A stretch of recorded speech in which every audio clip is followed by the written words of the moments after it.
¿Crees en las coincidencias? ¿O cree que Dios pone cada pieza en su lugar, hasta cuando todo parece desandar? Porque la historia que vas a ver muestra exactamente eso. Como un simple zorro ignorado por todos, se convirtió en el instrumento que Dios usó para salvar a una familia de una tragedia que nadie vio venir. Y tal vez hizo eso tiene todo que ver contigo. Quizás te perdiste algo. Tal vez esté experimentando retraso, dolor, puertas cerradas. Y tal vez esto no sea mala suerte, ni castigo. Tal vez sea Dios alejándote de lo que te habría destruido y acercándote a lo que realmente necesitas. Esta historia no es solo sobre un animal improbable. Se trata de cómo Dios habla en detalle, en pequeños signos, en extrañas coincidencias, incluso en dolores que no entiendes. ¿Y quién sabe? La señal que pediste no está llegando ahora, a través de esta historia. Mira hasta el final. Lo que vas a ver aquí puede cambiar la forma en que interpretas lo que estás viviendo hoy. Capítulo 1. Arboleda Alta. El pueblo que respiraba silencio. Arboleda Alta era un pequeño pueblo, encajado entre altas montañas y un espeso bosque que parecía guardar secretos antiguos. Por la mañana, una ligera neblina descendía de las colinas y se mezclaba con el olor a leña quemada y café recién hecho. Las casas eran sencillas, hechas de madera envejecida, con techos de arcilla y ventanas estrechas, siempre medio abiertas para que la luz entrara. Las calles, de tierra apisonada, eran atravesadas por niños descalzos, gallinas sueltas y perros que ya conocían el nombre de todo el mundo. Allí, hasta el viento parecía tener rutina, pasando siempre a la misma hora, curvando las copas de los árboles de la misma manera. Pocas cosas cambiaban en Arboleda Alta. Los días eran similares, las conversaciones eran similares, las preocupaciones también.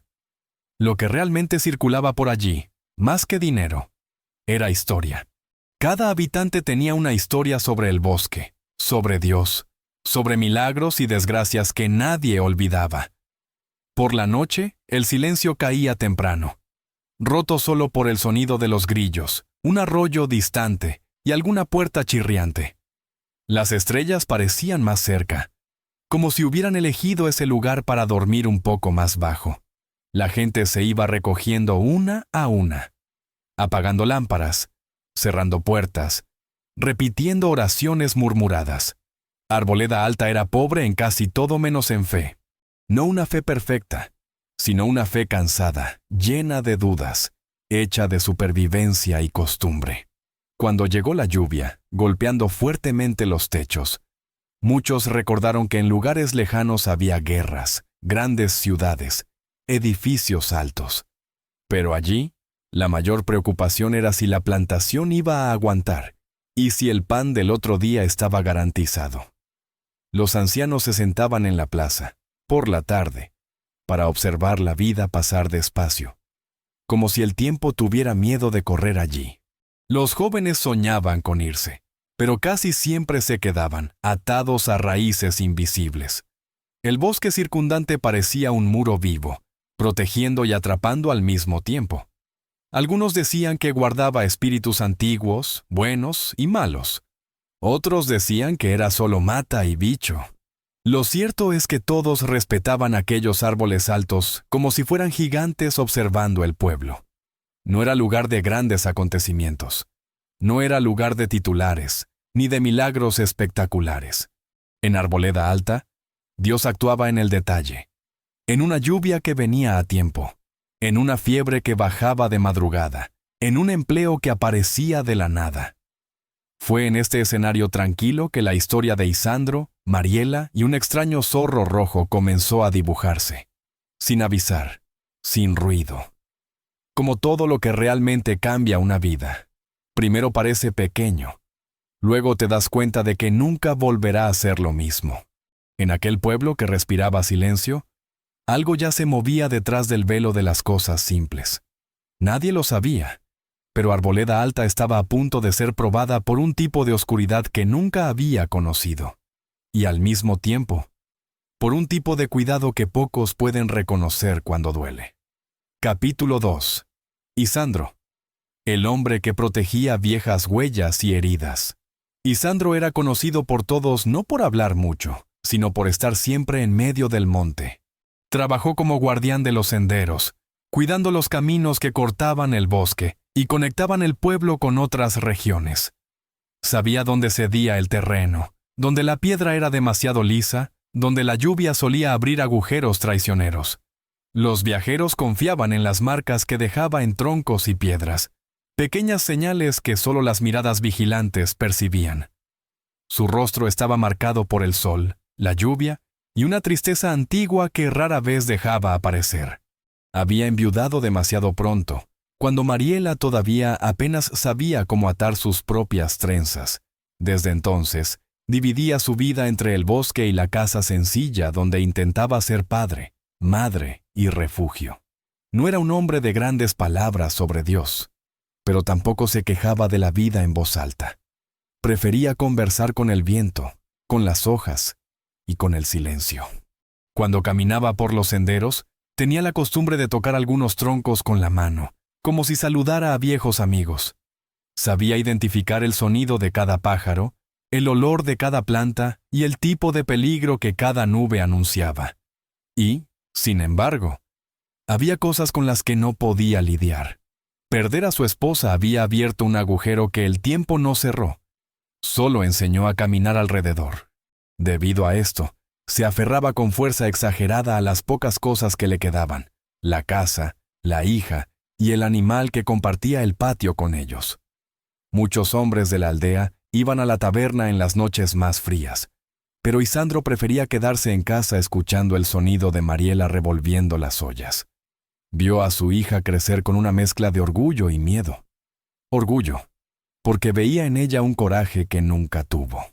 Miedo, porque sabía que el mundo exterior no se compadecía de nadie, y mucho menos de las chicas soñadoras. En el fondo, llevaba una sensación constante de que cualquier cosa buena podía ser arrancada de un día para otro. Tal vez por eso había aprendido a sostener las cosas con las dos manos, como quien sostiene un objeto frágil sobre un abismo. La gente pensaba que Isandro era solo un guardián de senderos, pero por dentro era un guardián de recuerdos, arrepentimientos y promesas que nunca tuvo el coraje de verbalizar. Su fe no era de quien cita versículos, era de quien sigue caminando aun cuando no tiene sentido. A veces, por la noche, miraba el techo oscuro y pensaba si Dios todavía lo recordaba. No pedía riqueza, no pedía fama. Solo pedía que nada más importante le fuera quitado. No tenía idea de que pronto tendría la impresión exacta de lo contrario, que todo estaba siendo arrancado de sus manos. Ni siquiera imaginaba que detrás de esto había una respuesta silenciosa a las oraciones que él ni siquiera sabía que estaba haciendo. Capítulo 3. Mariela, luz, juventud y la ausencia que aún dolía Mariela. Era el tipo de presencia que cambiaba el ambiente de la casa con solo entrar por la puerta. Tenía ojos vivos, curiosos, que querían tragarse el mundo más allá de esas montañas. El cabello, largo y oscuro, vivía atrapado de todos modos, como si nunca tuviera tiempo de arreglarse bien. Prefería trepar a piedras, correr entre árboles e inventar historias con lo que veía. Mientras su padre veía el bosque como un lugar de riesgo y responsabilidad, ella lo veía como un patio gigante lleno de posibilidades. A pesar de la alegría aparente, llevaba una ausencia que nunca verbalizaba, la de su madre. Recordaba vagamente el olor de una voz cantando mientras agitaba una olla, pero su rostro ya se mezclaba con sueños. Cuando era niño, preguntaba más sobre su madre. Con el tiempo, comenzó a preguntar menos, porque sentía que su padre se encogía por dentro cada vez que surgía el tema. Había aprendido a respetar su silencio, pero eso no llenaba el agujero. Era precisamente por eso que había creado lazos tan fuertes con su padre y con el animal que vivía con ellos. La casa, que podría haber sido fría y triste, se rió de ella. Mariela hablaba con los objetos, con las paredes, con el viento, como si nadie mereciera quedarse sin respuesta. Ella también tenía fe, pero la suya era diferente.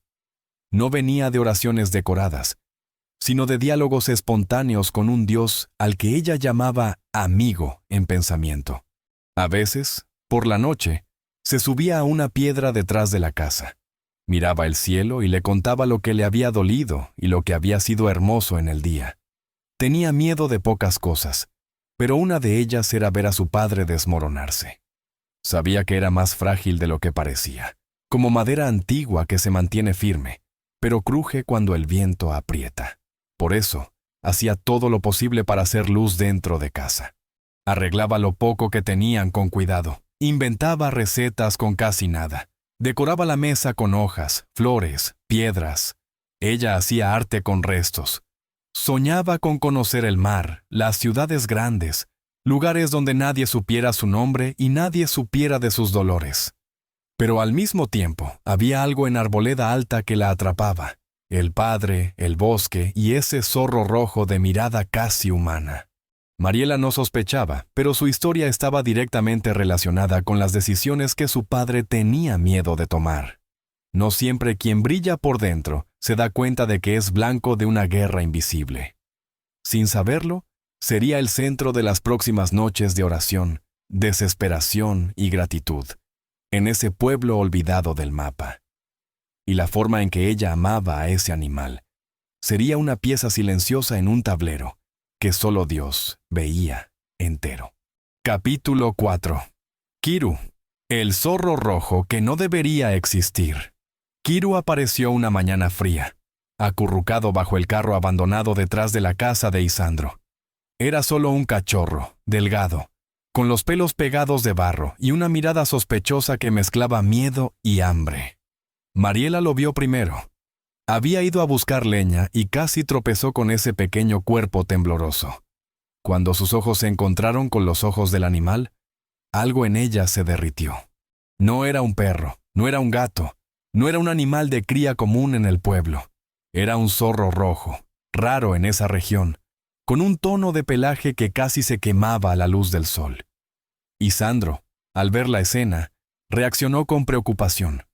Sabía que los animales salvajes no eran juguetes, pero la forma en que el cachorro se encogió, tratando de no morder, tratando de no atacar, lo desarmó.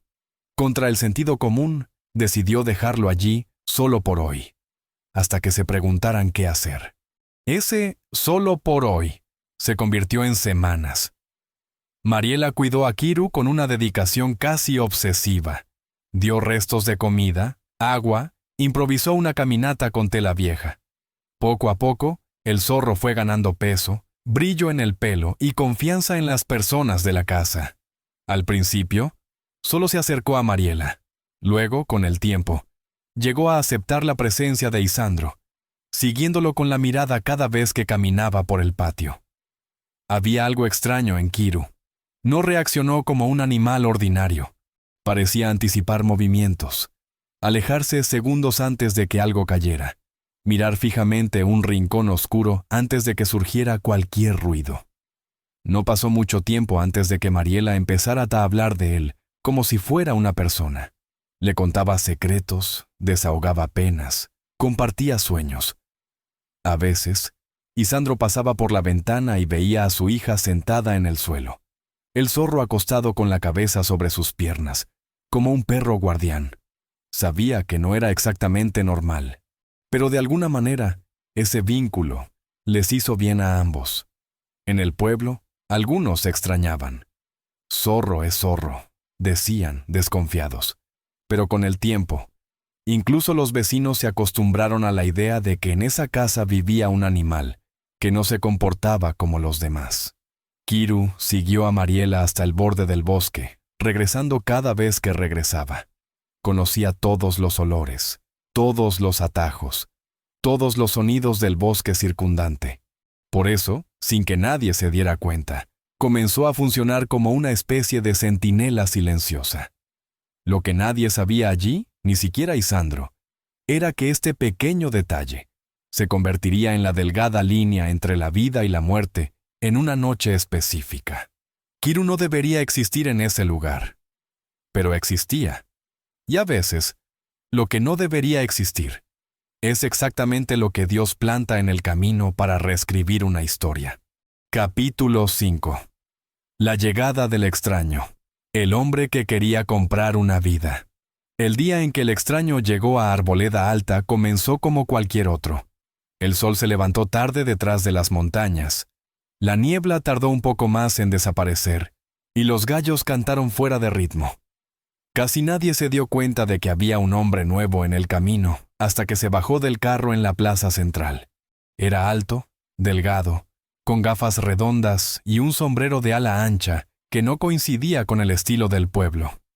Llevaba consigo una maleta de cuero desgastada y un voluminoso cuaderno de notas.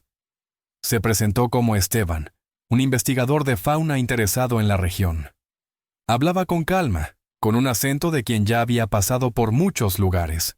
Los residentes, curiosos, se acercaron, pero mantuvieron cierta distancia, como si el olor de la gran ciudad fuera contagioso. Hacía demasiadas preguntas sobre animales, senderos, sonidos nocturnos, huellas. Fue entonces cuando alguien comentó, casualmente, sobre el zorro rojo de la casa de Isandro. Los ojos de Esteban brillaron de una manera incómoda. Esa misma tarde, caminó hasta la sencilla casa en el borde del pueblo. Encontró a Mariela barriendo el patio y Kiru tendido a la sombra, observando todo. Tan pronto como el extraño se acercó, el zorro se levantó, se puso en posición de alerta y no le quitó los ojos. Esteban sonrió, pero había algo frío en esa sonrisa. Comenzó alabando el color del animal, la postura, la calma inusual. Dijo que nunca había visto un ejemplar tan interesante en esa región. Isandro apareció en la puerta, secándose las manos en un paño, con expresión sospechosa. El investigador, entonces, fue directo.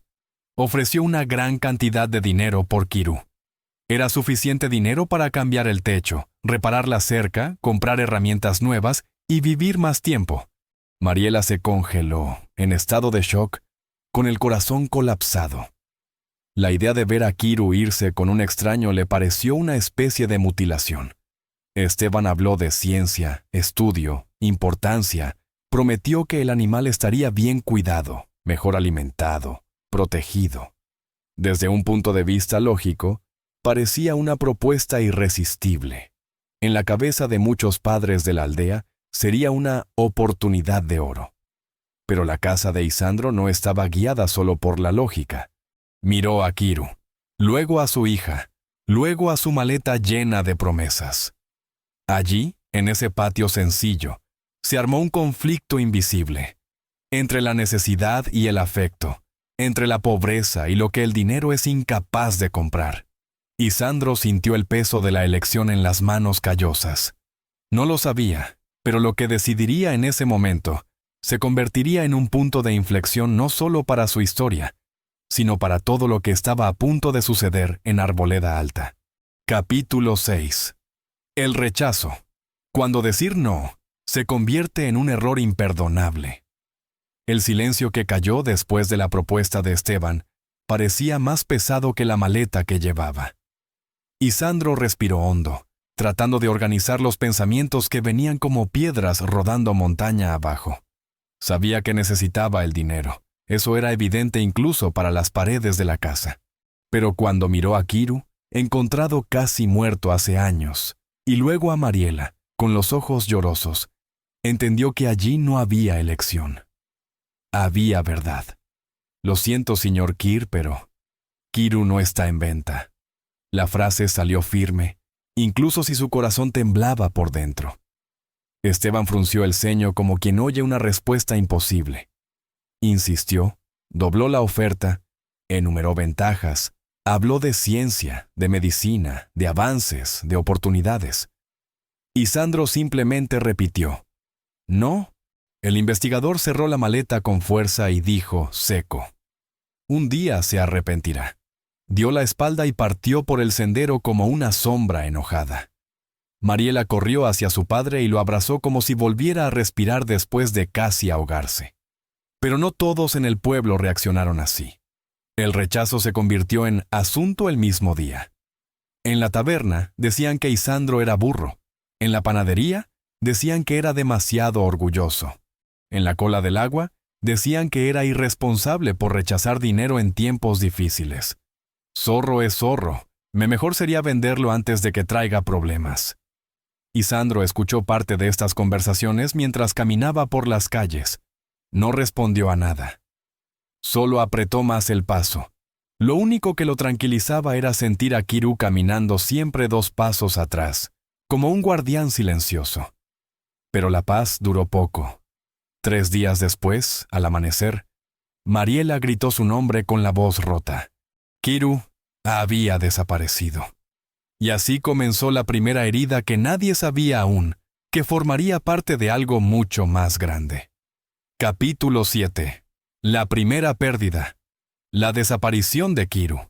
El patio estaba demasiado tranquilo. Kiru nunca desapareció así.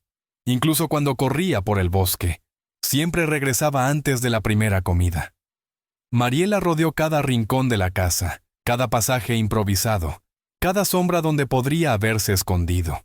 Llamó por su nombre hasta que le ardió la garganta, pero solo el eco del bosque le devolvía la voz. Y Sandro trató de mantener la calma, pero el corazón ya sabía que algo andaba mal. Caminó rápidamente hasta el sendero principal, buscando huellas, rasguños, cualquier signo del animal. Pero nada. Era como si Kiru se hubiera evaporado. La noticia corrió rápidamente por Arboleda Alta. Algunos residentes comentaron con verdadera pena, otros con ese tipo de satisfacción cruel que solo aparece cuando la desgracia ajena confirma las expectativas. Eso es castigo. Dios se lo llevó. Un animal así no debía estar con ellos. Mariela lloraba mientras buscaba los arbustos, repitiendo que Kiru nunca saldría sin ella. Y Sandro trató de consolarla, pero estaba desgarrado por dentro, recordando las palabras de Esteban resonando como una maldición. Un día se arrepentirá. Pasaron horas buscando, luego días, luego semanas. Con cada nuevo intento, la esperanza parecía disminuir un poco más. El patio trasero que alguna vez tuvo el sonido de las patas de Kiru se ha convertido en un lugar tranquilo y pesado. Mariela dejó de cantar mientras arreglaba la casa, y Sandro evitaba mirar hacia el rincón donde Kiru solía dormir. La ausencia se convirtió en presencia, convertido en fantasma, se convirtió en dolor. Y, para Arboleda Alta, todo aquello era apenas el comienzo de una caída demasiado larga. Ninguno de ellos imaginaba que la desaparición de Kiru no era el final más, sino el primer movimiento de algo invisible, algo que caminaba hacia la aldea con pasos silenciosos. Capítulo 8. 3 semanas de lluvia interior. Los días siguientes estuvieron marcados por una soledad húmeda, de las que se adhieren a la piel incluso cuando el cielo está despejado. Mariela todavía se despertaba esperando ver el hocico rojo de Kiru en la puerta, pero solo encontraba el vacío. Y Sandro seguía recorriendo senderos, aun sabiendo que ya había pasado por todos. Era como buscar sombra en el desierto. El pueblo había vuelto a la rutina lenta pero con un nuevo detalle. La mirada distante y murmurante de algunas personas cada vez que pasaban padre e hija. Quien rechaza la bendición, pierde lo que tiene. Ese es el destino cobrando. Esas frases iban acumulándose en el pecho de Isandro como piedras. Mariela, aunque era joven, sentía el peso de la culpa, como si no hubiera podido proteger al único amigo que conocía sus lágrimas sin juzgarlas. La casa parecía más pequeña, más oscura, más fría. Y Sandro intentaba mantener la rutina. Encendía el fuego, buscaba agua, arreglaba herramientas, pero todo lo que hacía parecía equivocado, fuera de lugar, inútil. Por la noche, se acostaba y escuchaba el viento pasar por las grietas de la ventana, y el sonido se parecía a la respiración ligera de Kiru. Ese recuerdo lo destruía. A medida que pasaban los días, comenzaron pequeñas discusiones entre él y Mariela, no por ira, sino por agotamiento. Ambos estaban emocionalmente rotos, y la ausencia creó púas invisibles entre ellos. Mariela soñaba con el zorro todas las noches. En sueños, él la llamó, pero ella nunca pudo alcanzarlo. Y Sandro, por su parte, Comenzó a tener dificultades para concentrarse en los senderos. Un tropiezo aquí, otro allá. La mente cansada produce suelo inestable. Fue en esta fase que comenzaron pequeños cambios en el bosque. Las aves que antes anidaban allí desaparecieron. El silencio nocturno se hizo más pesado. El terreno parecía diferente, pero nadie prestó atención. El dolor personal siempre habla más fuerte que los signos del mundo. Fueron 3 semanas demasiado largas, 3 semanas en las que la vida parecía ir hacia atrás. Lo que ni Isandro ni Mariela sabían era que en el bosque, mientras sufrían, algo mucho más grande se acercaba, y Kiru estaba involucrado en eso de una manera que ninguno de ellos podría imaginar. Capítulo 9. La segunda desgracia. La caída que apagó la luz de Isandro. La segunda tragedia no vino con advertencia, no vino con sonido, no vino con viento fuerte. Vino con un simple paso equivocado. Isandro salió temprano, decidido a revisar un sendero que siempre revisaba antes de cada cambio de estación. El suelo estaba húmedo por la lluvia de la madrugada, pero nada fuera de lo normal. Caminó con el mismo cuidado de siempre, usando el bastón para probar la estabilidad de las piedras. La mente, sin embargo, estaba lejos, pensando en Kiru, en Mariela, en cómo todo parecía colapsar desde la visita de Esteban. Fue precisamente esta distracción la que hizo que no notara la raíz escondida debajo del musgo. El pie resbaló, el cuerpo se volvió, y la caída fue corta más, pero cruel. La cabeza de Isandro golpeó contra una piedra baja con un chasquido seco. El mundo circundante se volvió borroso de inmediato, como si una niebla hubiera invadido sus ojos desde el interior. Trató de parpadear, trató de concentrarse, trató de levantarse. Todo parecía girar. La visión, una vez nítida como la de las aves que solía observar, ahora era un borrón de luz y sombra. Cuando logró regresar a casa, tambaleándose, Mariela corrió hacia él llorando. «Papá, ¿qué pasó?» Creo que no veo bien». Los días siguientes fueron de exámenes improvisados, de remedios naturales, de oraciones murmuradas. Pero nada mejoraba. La vista de Isandro se vio comprometida permanentemente, no hasta el punto de la ceguera total, sino hasta el punto de que ya no podía trabajar en los senderos.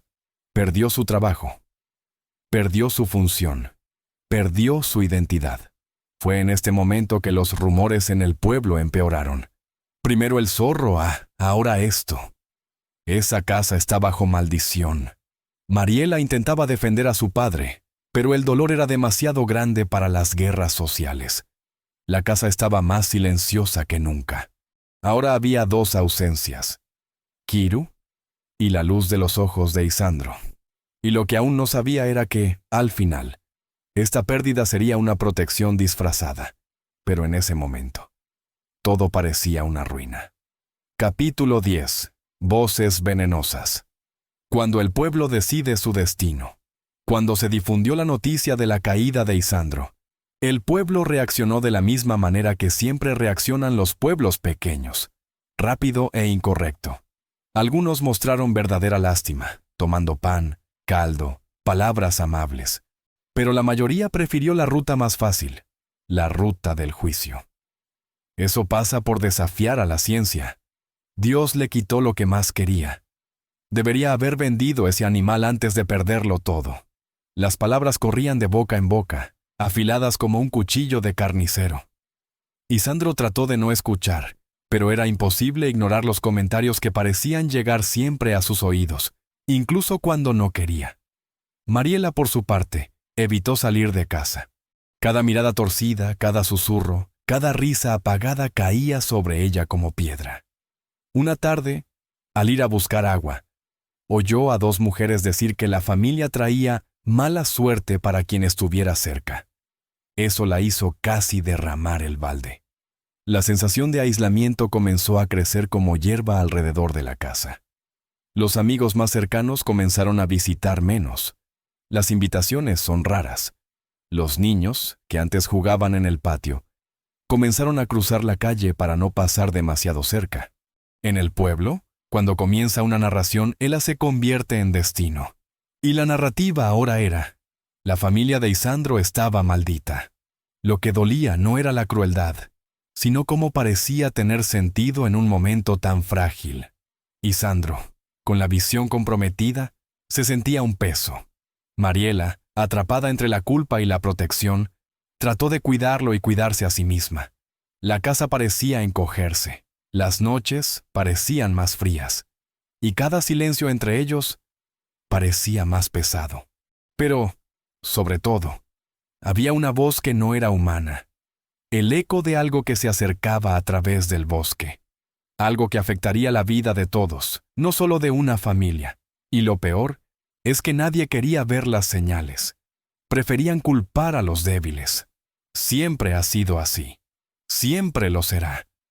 Pero la verdad es que toda una aldea estaba a punto de demostrar el mismo miedo, y solo una familia considerada maldita se salvaría de lo peor. Capítulo 11. El invierno en el alma. Padre e hija. Contra el mundo. El frío de ese invierno no comenzó en el clima. Comenzó dentro de la casa de Isandro. La madera que una vez crujió con vida ahora parecía un cuerpo cansado, crujiendo a cada paso. Mariela se levantaba temprano para encender el fuego, pero el calor nunca parecía suficiente para ahuyentar el peso que se cernía sobre ellos. Isandro, sentado en la silla de siempre, intentaba acostumbrarse a la nueva forma de ver el mundo, todo borroso, todo distante. Era como si los contornos de las cosas se hubieran derretido. Trataba de mantener cierta dignidad, pero cada cuchara que derramaba, cada objeto que derribaba, cada paso en falso era un recordatorio brutal de que ya no era el hombre que conocía. Mariela hacía todo lo posible para ayudarlo. Le leía, organizaba la casa, cocinaba, buscaba agua, cuidaba hasta el más mínimo detalle. Pero eso no disminuía el dolor silencioso que veía en los hombros de su padre.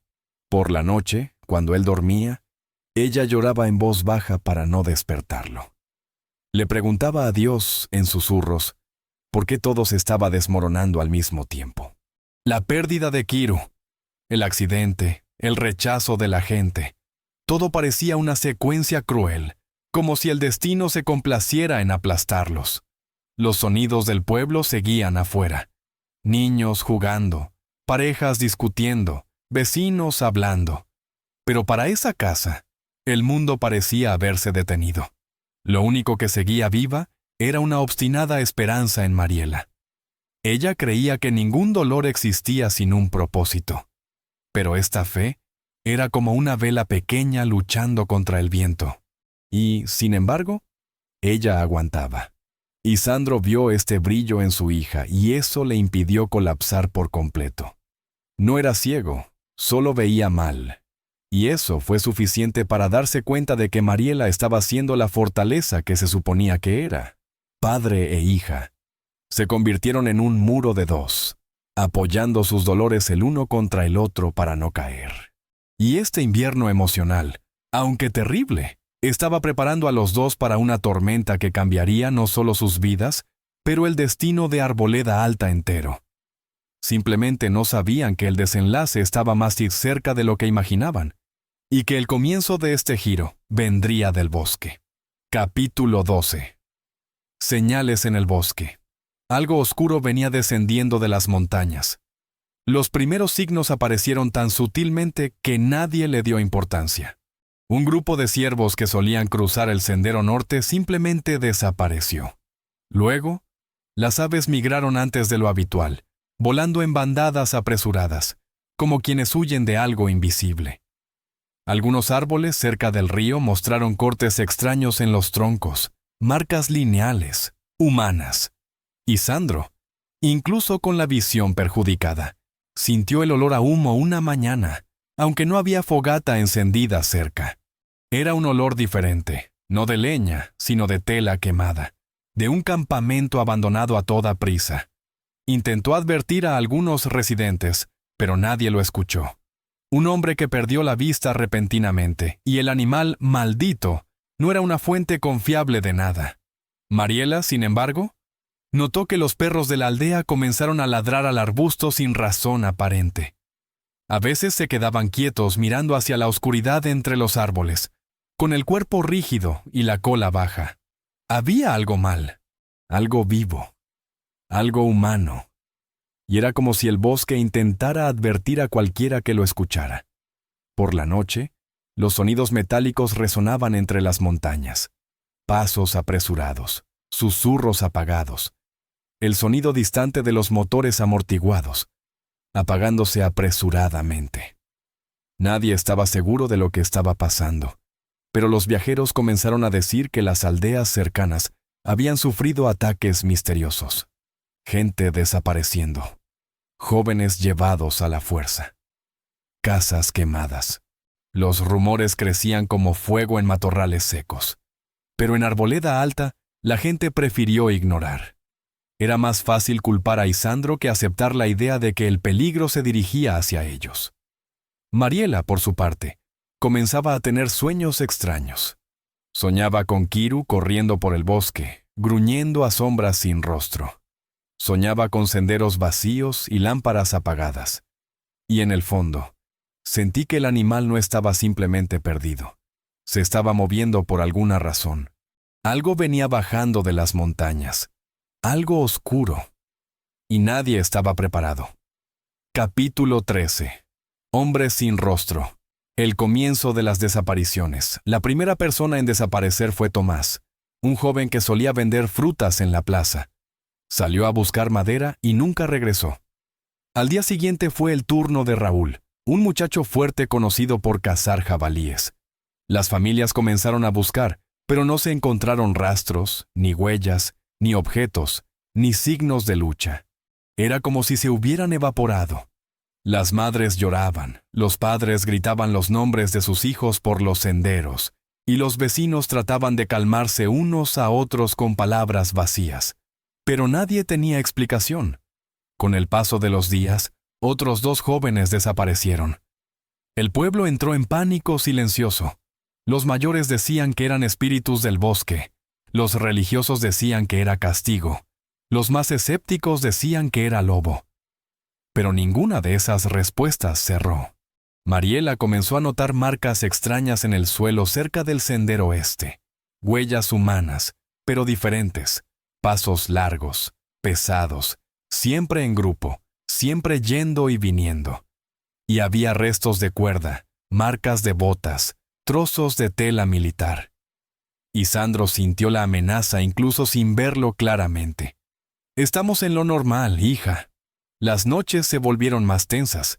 En las casas más alejadas, las luces comenzaron a apagarse antes. Algunas familias apilaron muebles contra puertas. Otras rezaron en voz alta hasta que se durmieron. Pero nada de eso cambió el hecho de que alguien, o un grupo, estaba merodeando por el pueblo. Y siempre de madrugada, siempre en silencio. Siempre eligiendo jóvenes. Mariela se preguntaba si Kiru lo sabía, si el zorro había huido para avisarles de algo. Isandro trataba de mantener a salvo a su hija, pero cada sonido extraño aceleraba su corazón. La tensión era tan palpable que el bosque parecía respirar más rápido. Y Arboleda Alta estaba a punto de descubrir la verdadera cara del peligro. Capítulo 14. La noche en que todo cambió. Fue una madrugada sin luna. La casa estaba en silencio, y el único sonido era el viento que pasaba por las grietas, silbando como si algo quisiera entrar. Mariela dormía ligera, inquieta, reviviendo sueños con Kiru corriendo a través de la oscuridad. Luego, alrededor de las 3 de la mañana, escuchó un suave rasguño en la puerta principal. Luego otro. Luego un tercero, más rápido, más urgente. Ella abrió los ojos de repente. El rasguño se volvió golpeado, pero no humano. Era como si las garras nerviosas intentaran llamarla. Mariela corrió hacia la puerta y puso su oreja sobre la madera. «Kiru». El silencio respondió. Pero luego vino un pequeño llanto sordo. Un gemido que reconocería en cualquier parte del mundo. Ella abrió la puerta lentamente, y allí, iluminado por la tenue linterna del balcón, estaba Kiru, delgado, sucio, respirando rápido, con la mirada abierta de puro pánico. El zorro dio un salto hacia atrás y luego corrió unos pasos, mirándola como si pidiera que la siguieran. «¡Papá Kir es Kiru!». Y Sandro, medio ciego y medio asustado, se levantó rápidamente apoyado en la pared. Cuando salió, incluso sin ver bien, sintió el aire pesado, extraño. Kiru dio otro grito agudo. No era un sonido normal, era una advertencia pura. El zorro se disparó hacia el sendero que conducía al cañón. Mariela corrió detrás sin pensar, y Sandro intentó seguirla lo más rápido que pudo. El sendero estaba oscuro, pero Kiru era una llama roja que guiaba el camino. De repente, un sonido grave resonó detrás de ellos, no en el bosque, sino en el pueblo. Un ruido seco, luego otro, luego un grito, y luego la explosión. La casa de uno de los vecinos fue tomada por la luz y el fuego. Hombres armados irrumpieron en la aldea, rompiendo puertas, arrastrando a los jóvenes afuera, asegurándolos con cuerdas y empujones. Mariela miró hacia atrás por un instante y quedó en estado de shock. Si estuvieran en casa, estarían en el centro de la invasión. Kiru corrió más rápido, guiándolos lejos de la aldea. Esa noche no solo borraría la paz de Arboleda Alta, borraría vidas y mostraría que todo, absolutamente todo, estaba conectado. Capítulo 15. El llamado del zorro. El instinto que gritaba más fuerte que la voz humana, Kiru, se detuvo cerca de una roca alta, respirando con dificultad, como si hubiera corrido durante horas. Sus ojos no abandonaban la dirección de la aldea. Sabía lo que estaba sucediendo antes que cualquier humano. Mariela se arrodilló y abrazó al animal, sintiendo que su cuerpo temblaba. «¿Qué pasa, Kiru? ¿Por qué nos trajiste aquí?». Pero Kiru no quería afecto. Se alejó. Dio vueltas alrededor de ellos, gruñó bajo, tiró del vestido de Mariela con los dientes, empujó la pierna de Isandro con el hocico. Estaba claro. Quería que permanecieran agachados, escondidos. Isandro, incluso con dificultad para ver, percibió el patrón. Está protegiéndonos algo está muy mal. La villa, debajo de los árboles, estaba llena de gritos, llamas y sonidos metálicos. Los invasores, hombres sin placa, sin rostro conocido, arrastraban jóvenes fuertes como si fueran ganado. Algunos adultos intentaron resistir y fueron derribados brutalmente. Otros suplicaban. La noche se convirtió en una pesadilla viviente. Y el trío, padre, hija y zorro, solo estaba vivo porque lo habían sacado de la casa minutos antes. Mariela observó, horrorizada, mientras los invasores recorrían casa por casa, revisando cada rincón, cada habitación, cada techo. ¿Papá Kir? Si Kiru en él hubiera vuelto. Isandro tomó su mano, temblando. Eso no fue una coincidencia. No fue mala suerte. No fue aleatoriedad. Kiru lo sabía. Kiru lo vio. Kiru sintió. Y había guiado exactamente a los dos que serían llevados primero. La joven y el hombre, que no podría defenderse. Las llamas se elevaron desde el centro del pueblo. Lloro, gritos, puertas que se rompen. La destrucción avanzaba como una ola. Mariela abrazó a su padre y Kiru al mismo tiempo. El bosque los escondía. La oscuridad los protegía. Y el zorro era el único guardián entre ellos y la muerte. El destino se estaba reescribiendo ante ellos, con pánico, con fuego, con sangre, pero también con un cuidado invisible que solo se entendería mucho después. Capítulo 16. La explosión que partió Arboleda Alta. La explosión que rompió la madrugada fue como una sentencia. No hubo advertencia, no hubo tiempo para correr, no hubo tiempo para pensar. El resplandor se elevó en medio de la plaza como un sol enfermo, iluminando casas, techos y rostros aterrorizados. Mariela sintió que el suelo temblaba bajo sus pies, como si la tierra hubiera gritado por todos. Kiru gruñó, poniéndose delante de ella y de Isandro, como si supiera que aquello era solo el primer golpe. Los gritos comenzaron a extenderse, rasgando el aire.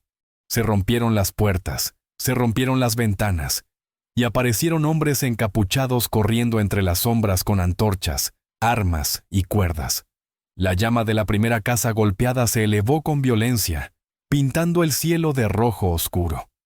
El aire se volvió pesado, caliente, difícil de respirar. Cada segundo, más ruido, más destrucción, más desesperación. Las personas intentaban huir de sus propios hogares, pero eran capturadas antes de llegar a la calle. Los invasores actuaron como si ya conocieran el mapa de la aldea, como si hubieran estudiado cada salida, cada callejón, cada casa vulnerable. Mariela sostuvo el brazo de su padre, guiándolo detrás de los árboles, mientras Kiru corría al frente como una flecha viva. Era la carrera por la vida. La sensación de que toda la aldea estaba siendo tragada por una sola boca de fuego era sofocante. En cualquier momento, podrían ser vistos, capturados, tomados. El sonido de las botas enemigas se acercaba con ritmo militar. Risas apagadas, orden cortos, ruido de metal arrastrando en el suelo. Arboleda Alta, tan pacífica, tan lenta, se había convertido en un campo de guerra en cuestión de minutos. Y Sandro, incluso con la visión borrosa, lo sentía todo. La vibración del caos, el olor del fuego, la desesperación en el cuerpo de su hija. Y la única razón por la que todavía estaban vivos era el zorro, el animal que nadie quería, el animal que se negó a vender. Era Kiru quien guiaba, Kiru quien alertaba, Kiru quien veía el camino entre la muerte y la fuga. En ese momento Arboleda Alta dejó de ser hogar, se convirtió en ruina, y nada más sería como antes. Capítulo 17. Los ecos de la tragedia. Lo que le sucedió a los otros jóvenes. Al día siguiente amaneció con un silencio que dolía. La explosión había borrado voces, arrancado familias, destruido casas enteras. Pero la herida más profunda no estaba en los muros, sino en el vacío dejado por los jóvenes. Las familias recorrían el pueblo llorando, tratando de encontrar cualquier signo de los desaparecidos. Ropa caída al suelo, cuerdas cortadas, huellas de arrastre, pequeñas manchas de sangre. Esas eran las huellas dejadas. Ningún cuerpo, ninguna respuesta. Ningún joven había vuelto. Nadie sabía si estaban vivos o muertos. Las madres gritaban nombres por la calle, como si la fuerza de la voz pudiera traer a alguien de vuelta. Los padres trataban de mantener la postura, pero se derrumbaban en silencio, sentados en medio de las cenizas. Los niños pequeños buscaban hermanos mayores y no entendían por qué nadie explicaba nada. Los vecinos se abrazaban, pero ese abrazo era frágil, desesperado, impotente. Arboleda Alta parecía un pueblo fantasma escupido de un mal sueño. Mariela caminaba lentamente entre las casas destruidas, sosteniendo a Kiru en su regazo, tratando de consolar a las personas que ni siquiera la reconocían en medio del trauma. Su mirada se llenó de lágrimas tantas veces que perdió la cuenta. Cada cara desesperada era un golpe. Cada duelo era un espejo del dolor que ella misma casi vivió. Sandro, incluso con la visión borrosa, sentía las vibraciones del llanto en el aire, algo casi físico. Quien sobrevivía tenía que lidiar con la culpa de respirar. Y quien perdió a alguien tuvo que lidiar con un tipo de muerte que no tiene cuerpo para enterrar. El eco de la tragedia se extendía como humo, entrando en cada casa, cada conversación, cada sueño. Era imposible escapar. La pregunta que todos llevaban en el pecho era la misma. ¿Por qué nuestros hijos? Y nadie tenía respuesta. Todavía. Capítulo 18. Las piezas comienzan a unirse. En la tarde del tercer día, mientras ayudaba en la reconstrucción de la plaza, Isandro se agachó para recoger trozos de madera y algo le llamó la atención. Un olor. No de fuego, no de tierra. Otro olor. Hierro seco, pólvora vieja, cuero quemado. Conocía ese olor de los senderos más, pero no de Arboleda Alta. Tocó el suelo con cuidado. Sintió marcas de botas grandes, pesadas, diferentes de las que usaba la gente del pueblo. Siguió con las manos el rastro hasta encontrar un objeto duro. un botón metálico atrapado en la tierra. Mariela se acercó y lo recogió. Era parte de un uniforme militar que nadie conocía de allí. Kiru gruñó, olfateando el mismo rastro. Y Sandro, por primera vez desde la caída, se dio cuenta de lo obvio. La ruta de la invasión era exactamente la misma ruta que solía tomar en los senderos. Y más, el ataque ocurrió el único día en semanas en que no pudo estar allí. El día de su caída. El día que perdió parte de su visión. Se cayó para no estar en el camino. Perdió la vista para no ser reclutado por los invasores. Y Kiru había desaparecido días antes para rastrear ese movimiento. Las piezas comenzaron a encajar en su cabeza como relámpagos silenciosos. La desaparición de Kiru, la caída inesperada, la visión deteriorada, la negativa, a vender el animal, el desesperado regreso del zorro. Minutos antes de la explosión, la ruta de los invasores, la hora exacta en que llegaron, nada fue aleatorio. Nada. La tragedia tenía lógica. El caos tenía arquitectura. Y su vida, y la de Mariela, solo existía porque antes de que todo saliera mal, algo más grande ya estaba actuando. Capítulo 19. El propósito invisible. Dios ya estaba cuidando. Antes de la tormenta, Isandro se sentó en una roca al lado del sendero, respirando profundamente, con el botón militar en la mano. El viento soplaba frío, pero había algo cálido que se elevaba desde su interior. Un entendimiento, una revelación. No fue misticismo, no era delirio. Era un hecho tan claro como la luz del día. Su caída, aquella que lo humilló, que lo debilitó, que le impidió trabajar, había sido protección. Si hubiera estado sano esa madrugada, habría ido a revisar el rastro, habría sido capturado. Si hubiera sido fuerte, habría sido llevado con los otros jóvenes. Mariela sola, habría sido arrastrada. Si Kiru no se hubiera ido, no habría descubierto el movimiento en el bosque. Si no hubiera regresado en el minuto exacto, habrían estado dentro de la casa cuando comenzó la explosión. Todos los dolores habían sido piezas de un rompecabezas que ahora formaba un dibujo más grande. Dios estaba cuidando antes de que cualquiera se diera cuenta del peligro. Los retrasos, las pérdidas, los sustos, fueron desviaciones que salvaron sus vidas. Y Sandro lloró como un niño, no de tristeza, sino de la sensación de ser visto, recordado, protegido. Mariela, al notar que su padre se derrumbaba, se arrodilló junto a él. «Papá, ¿qué pasa?» Él tomó su mano con fuerza. Dios es Dios, estaba moviéndolo todo antes de la tormenta. Hasta mi caída hasta mi vergüenza ensa, todo nos protegió. La frase salió rota, pero cargada de verdad. Mariela sintió el peso de la revelación, y al mismo tiempo, un alivio que debilitaba sus piernas. El dolor tenía sentido, el sufrimiento tenía dirección, el caos tenía un propósito, y su vida era prueba de ello. Capítulo 20. El abrazo que cambió toda una vida Kiru se acercó lentamente, con la cola baja, como si sintiera la energía de ese momento. El zorro puso su cabeza en el regazo de Isandro, y el hombre, por primera vez, lo abrazó sin miedo, con pura gratitud. Mariela también se inclinó, envolviendo a los dos en un fuerte abrazo, formando un círculo de vida en medio del sendero devastado. Su llanto se mezcló con el silencio del bosque. Ninguno de los tres dijo palabra, y ninguna era necesaria. El animal que todos llamaron una amenaza fue el guardián. El hombre al que todos llamaron maldito había sido salvado. La joven que habría desaparecido fue protegida por segundos que solo un milagro explica. Isandro apoyó la frente contra la cabeza de Kiru y susurró: «Gracias. Tú fuiste mis ojos cuando ya no veía». Kiru cerró los ojos como si lo entendiera. Mariela acarició el cuello del zorro con cuidado, sintiendo el calor de su cuerpo contra su piel. En ese momento, algo cambió dentro de ellos. El dolor ya no era enemigo, era parte de la historia, la tragedia que casi lo destruyó todo. Fue el puente para la liberación. Y en ese abrazo, la familia se renovó.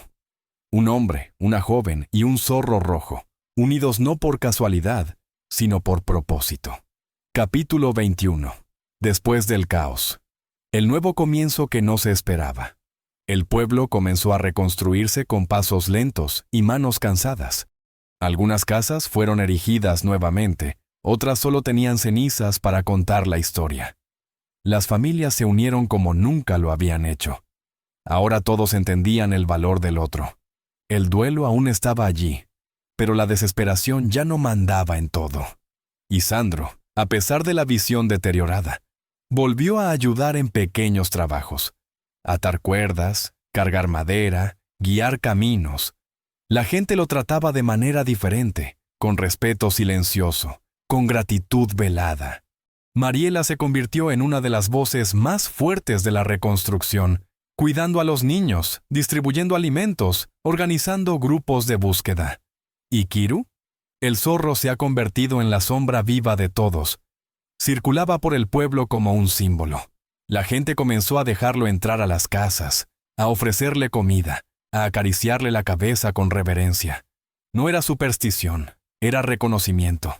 Arboleda Alta, una vez dividida por chismes y juicios, ahora se unía por el trauma y la fe renacida. Cada ladrillo reubicado fue un acto de esperanza. Cada comida compartida fue una victoria. Cada noche sin miedo era una bendición. El pueblo no ha vuelto a lo que era antes. Se volvió algo nuevo, más humilde, más fuerte, más consciente de la fragilidad humana y de la fuerza divina. Capítulo 22. El zorro que salvó un destino. El tiempo pasó, y Kiru se convirtió en leyenda. Los niños contaban historias sobre el zorro guardián del pueblo. Los ancianos mencionaban su nombre en oraciones, y los viajeros que llegaban escuchaban el mismo relato. Un animal rechazado, despreciado, subestimado, que salvó 2 vidas y cambió el destino de todo un pueblo. Mariela creció llevando la marca de aquel milagro, y Sandro envejeció con paz en el corazón, y Arboleda Alta, aunque marcada por la tragedia, ahora llevaba un símbolo vivo de protección. Kiru caminaba por los senderos con naturalidad, como si fuera parte del bosque mismo. Y cada vez que alguien preguntaba por qué un simple zorro era tan especial, Isandro respondía con calma: porque Dios usa lo pequeño proteger para proteger lo que el mundo no ve. El arco se cerraba allí. Un animal que nadie quería, un dolor que nadie entendió, una tragedia que nadie deseaba. Todo esto se convirtió en una historia sobre el propósito, el cuidado invisible y la liberación. Y el mensaje final se hizo eco de la verdad absoluta. No toda pérdida es pérdida. No todo dolor es castigo. A veces, Dios salva en silencio y solo lo entendemos después.